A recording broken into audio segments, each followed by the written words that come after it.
Salut à tous, on se retrouve pour le classement mondial de mars 2023. Et donc on a eu quelques compétitions en février, dont le WTT Feeder qui s'est déroulé en Jordanie qui rapporte 150 points au vainqueur.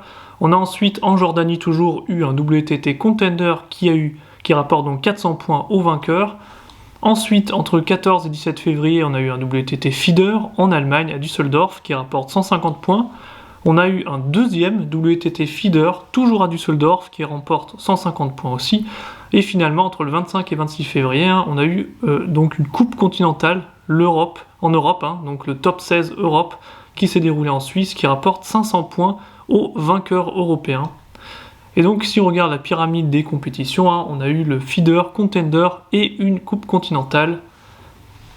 Et donc si on commence par le classement mondial chez les hommes, en simple, on a Fan Zhendong en tête, suivi de Ma Long et Wang Chuqin, donc le trio chinois toujours en tête.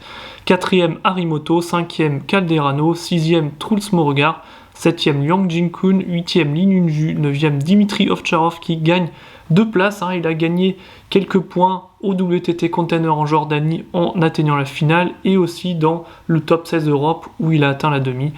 En 10e position, Darko Jorgic qui perd une place, Chu Dang 11e perd aussi une place, Lin Gaoyuan 12e, 13e Francisca, 14e Quadriaruna, Timo Boll 15e, 16e Lim Jong-hoon, 17e Chuang Chi-yuan, 18e Zhang Wujin, 19e Christian Carlson qui apparaît donc dans ce top 20 une nouvelle fois.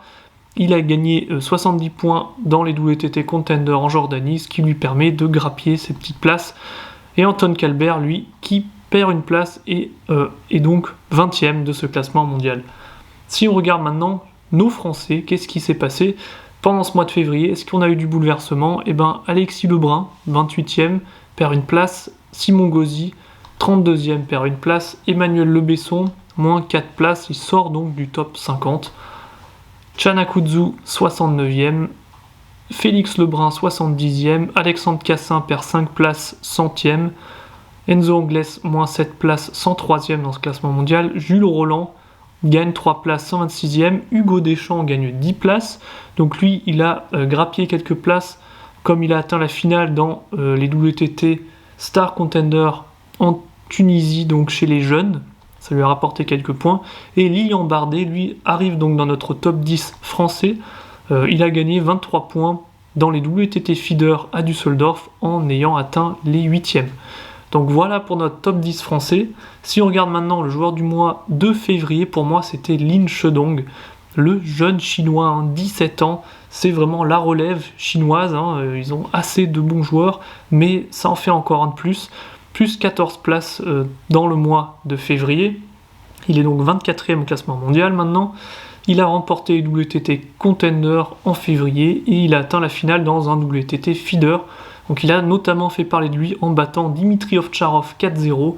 Il a battu Xu Yingbin ou Xu Haidong, deux autres chinois 3-0, 3-2. Et il a battu aussi Pitchford, l'anglais, 3-0.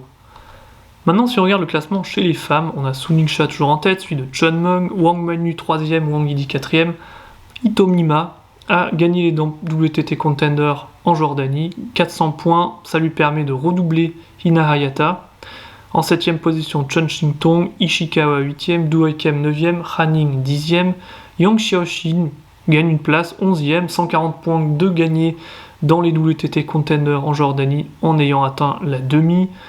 12e Fan Tsechi, 13e Polkanova qui elle aussi gagne une place, donc 140 points aussi, tout comme Yang Xiaoxin, de gagner dans les WTT Contender en Jordanie en ayant atteint la demi.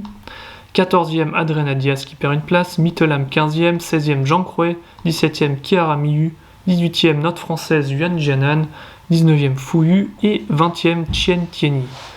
Si on se focalise maintenant sur nos françaises, donc c'est Yuan Jianan 18e, on a Pritika Pavad 89e, Audrey Zarif 95e, la 3e mieux classée française, qui a gagné 52 places dans ce mois de février, et donc passe 3e au classement des Françaises. Donc elle a remporté 105 points avec le WTT Feeder en Jordanie en ayant atteint la finale. Elle a perdu contre Kwaiman, la chinoise, et 25 points aussi de gagné dans le WTT Feeder à Düsseldorf en ayant atteint l'écart. Donc beau mois de février pour Audrey Zarif.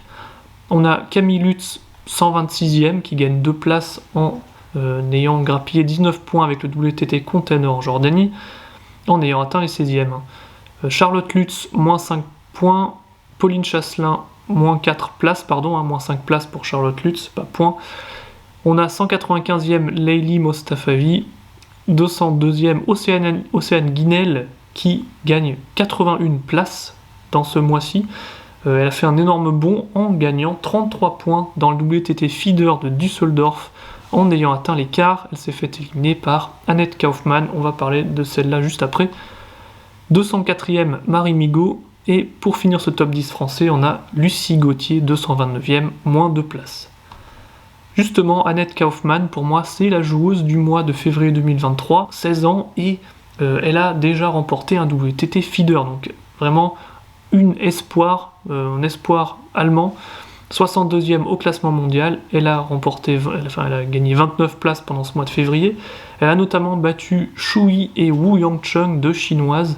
Elle a battu Océane Guinel en quart, justement, 3-1. Et donc Annette Kaufmann a surveillé peut-être la relève allemande. Ensuite, on a donc les doubles. Donc chez les hommes, Uda Ukiya, Shunsuke Togami, 3670 points, sont en tête, suivis donc du duo suédois Christian Karlsson, Mathias Falk. Et ensuite, on n'a pas eu de changement dans ce mois de février, donc Fan Zhendong Wang Chuqin toujours en 3ème position. Et voilà, rien à noter pour ce mois de février. Dans les doubles, donc chez les femmes, on a Wang Manu Suniksha toujours en tête. Et là, on doit descendre un petit peu dans ce top 10 pour voir le premier changement. C'est Linda Bergström et Christina Kalberg qui doublent un duo coréen. Mais sinon, on a aussi Du Hoikem et Ju Chungju qui apparaissent donc dans ce top 10. Mais sinon, pas trop de bouleversements dans ce mois de février. Dans les doubles mixtes, c'est pareil, pas énormément de changements, comme on n'a pas eu donc de très grosses compétitions où les meilleurs duos, les mieux classés on va dire, ont participé. Mais on peut noter la progression de Kwaiman et Lin Shedong qui sont en 8ème position, qui doublent justement leurs compatriotes Shushin Yuchewan qui eux ne jouent plus, mais qui ont encore pas mal de points grâce au JO. Et donc Kwaiman, Lin Shedong en 8ème position, et 10ème pour fermer la marche, fermer ce classement, Alvaro Robles et Maria Chiao. Maintenant, si on regarde quelles compétitions vont avoir lieu en mars et qui rapporteront des points pour le classement d'avril, on a d'abord un WTT Star Contender qui se déroule en Inde, 600 points pour le vainqueur, mais on a aussi un Singapour Smash, donc un grand smash qui rapporte 2000 points au vainqueur. Donc là, on aura tous les meilleurs joueurs mondiaux qui vont participer, et donc c'est une compétition à suivre entre le 7 et le 19 mars, qui va sûrement provoquer du changement dans le classement mondial. Et sinon, pour finir ce mois de mars, on aura un WTT Feeder en Turquie qui rapporte 150 points aux joueurs. Donc merci d'avoir suivi cet update du classement mondial, et on se retrouve dans un mois pour la suite. Passez une bonne semaine.